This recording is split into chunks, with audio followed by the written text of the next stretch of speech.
যশোরের মনিরামপুরে জামায়াতে ইসলামীর যুব সমাবেশ অনুষ্ঠিত হয়েছে। বাংলাদেশ জামায়াতে ইসলামীর মনিরামপুর শাখার যুব বিভাগে সমাবেশের আয়োজন করে। বিস্তারিত থাকছে শাওন হোসেনের প্রতিবেদনে। শুক্রবার বিকালে মনিরামপুর আলিয়া মাদ্রাসা ময়দানে অনুষ্ঠিত সমাবেশে মনিরামপুর উপজেলা যুব জামায়াতের সভাপতি এইচ.এম. শামীমের সভাপতিত্বে প্রধান অতিথি হিসেবে বক্তব্য রাখেন যশোর জেলা আমির অধ্যাপক গোলাম রসুল। বিশেষ অতিথি হিসেবে বক্তব্য রাখেন জেলা কর্মপরিষদ সদস্য অ্যাডভোকেট গাজী ইনামুল হক, থানা আমির অধ্যাপক ফজলুল হক, জেলা যুব জামায়াতের সভাপতি প্রভাষক মনিরুল ইসলাম, শিবির নেতা মোহাম্মদ আশিকুজ্জামান।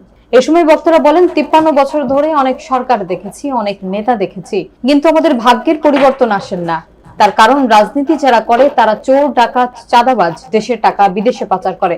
সমাবেশ শেষে সন্ধ্যা পরবর্তী সময়ে ইসলামী সাংস্কৃতিক শিক্ষণীয় মঞ্চ নাটক অনুষ্ঠান পরিবেশিত হয়।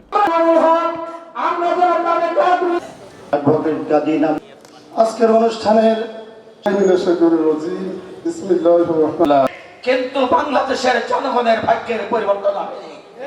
তার অন্যতম কারণ যারা রাজনীতি করে তারা চোর, ডাকাত, চাঁদাবাজ, বাটপার, দেশের টাকা লুণ্ঠন করে বিদেশে পাঠিয়ে দেয়। আজকে যুবকদেরকে বলতে চাই, ফ্যাসিবাদের পতনের পরে বাংলাদেশকে আর পিছনে যাওয়ার সুযোগ নাই, সামনে এগিয়ে নিতে হবে। সামনে ক্ষুধা, দারিদ্র্যমুক্ত, দুর্নীতিমুক্ত বাংলাদেশ গঠনের চ্যালেঞ্জ নিয়ে বাংলাদেশ জামাত ইসলামী কাজ করছে।